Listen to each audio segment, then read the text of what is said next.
નમસ્કાર મિત્રો, સ્વાગત છે તમારું અમારી યુટ્યુબ ચેનલ મૃગેશ કી વિડીયોઝમાં। હું છું પ્રાધ્યાપક આર.કે.વાળા અને આપના માટે લાવ્યો છું એક મજેદાર વિડીયો। હા મિત્રો, આજે આપણે વાત કરવાના છે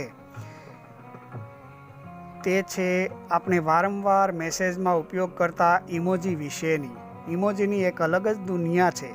તેની શરૂઆત 1999માં જાપાનના ટોક્યો શહેરમાં થઈ હતી। તેનો હેતુ મોબાઈલ કોમ્યુનિકેશનને સરળ, રસપ્રદ અને આનંદદાયી બનાવવા માટેનો છે। દુનિયામાં બધા જ દેશમાં કોમ્યુનિકેશનમાં ઇમોજીનો ઉપયોગ થાય છે। ઇમોજી રોજ નવા બની અને ઉમેરાય છે અને સમય જતાં ઇમોજી લુપ્ત પણ પામે છે। વિશ્વમાં 2025 સુધીમાં 3800 જેટલા ઇમોજી ઉપલબ્ધ હશે। ઇમોજી એ ન બોલીને લાગણી વ્યક્ત કરવાની એક કળા છે। ઇમોજી દ્વારા ચેટ્સ અથવા મેસેજિંગ વધુ મનોરંજક અને ભાવનાત્મક બને છે અને ઇમોજી વાતચીતને જોડવાનું કામ પણ કરે છે। ઘણી વખત ખોટી રીતે ઇમોજીનો ઉપયોગ ગેરસમજ પણ ઉત્પન્ન કરે છે। આમ તો તેના પ્રકારો નથી, પણ પ્રકાર પાડવા હોય તો તમે જોઈ રહ્યા છો તે પ્રમાણે 14 જેટલા પ્રકાર તેના પાડી શકાય છે।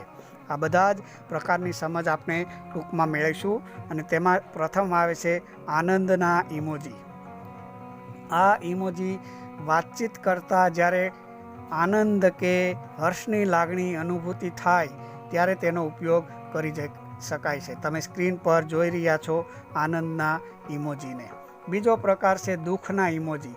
આ ઇમોજી જ્યારે દુઃખની વાત હોય કે દુઃખ લાગ્યું હોય ત્યારે દર્શાવવામાં આવે છે। ત્રીજો પ્રકાર શંકાના ઇમોજી। તેમાં સામેની વ્યક્તિની વાત ન સમજાય અથવા તેની વાત ઉપર શંકા ઉત્પન્ન થાય ત્યારે આ ઇમોજી વપરાય છે। તમે સ્ક્રીન ઉપર જોઈ રહ્યા છો। ત્યાર પછીનો પ્રકાર છે નવાઈનો ઇમોજી।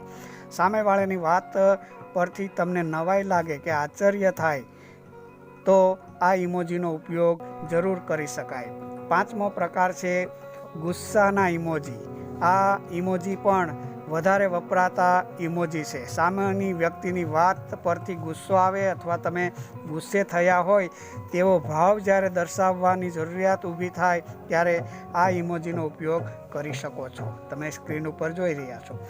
ત્યાર પછીનો પ્રકાર છે દબાવના ઇમોજી। સામેવાળા વ્યક્તિની વાત ન ગમે અને તેને બોલતા રોકવા માટે તેનો ઉપયોગ થાય છે। સાતમો પ્રકાર છે રાહતના ઇમોજી। તમારા પ્રશ્નોનો ઉકેલ મળે કે ટેન્શન દૂર થાય ત્યારે આવા પ્રકારના ઇમોજીનો ઉપયોગ આપણે કરી શકીએ।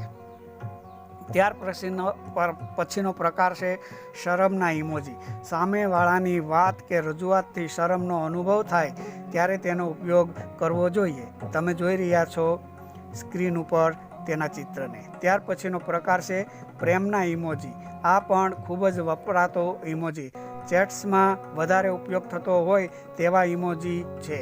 જ્યારે સામેવાળા વ્યક્તિની વાત કે તેના પર પ્રેમ ઉત્પન્ન થાય ત્યારે આ ઇમોજીનો ઉપયોગ વ્યક્તિ કરે છે। ત્યાર પછીનો ઇમોજીનો પ્રકાર છે તિરસ્કારનો ઇમોજી। સામેવાળાની વ્યક્તિની વાત ખોટી લાગે, ન ગમે તો ઉપયોગ કરી શકાય છે। ત્યાર પછીના ઇમોજીનો પ્રકાર છે બૂમાબૂમ ઇમોજી। સામેની વ્યક્તિની વાતથી ખૂબ આનંદ આવે, બૂમો પાડવાનું મન થાય અને તેવો ભાવ જ્યારે દર્શાવવાની જરૂરિયાત ઊભી થાય ત્યારે તેનો ઉપયોગ કરાય છે। ત્યાર પછીનું છે ભયાનકતા દર્શાવતો ઇમોજી। કોઈ પણ એવી વાતથી ડર કે ભય લાગે તેવા વખતે આવા ઇમોજીનો ઉપયોગ તમે કરી શકો છો।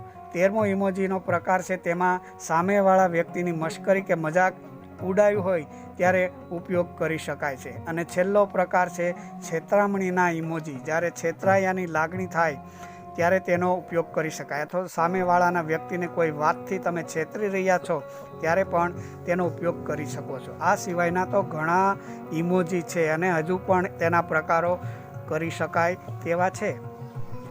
તો મિત્રો, આ હતો આજનો ઇમોજી બાબતનો વિડીયો। જો વિડીયો ગમ્યો હોય તો વિડીયોને લાઇક, શેર અને કોમેન્ટ કરજો અને અમારી ચેનલ સાથે જોડાવા અમારી ચેનલને સબસ્ક્રાઈબ કરજો। આપણે ફરી મળીશું એક નવા જ વિડીયો સાથે। ત્યાં સુધી આપની કાળજી રાખજો। ધન્યવાદ।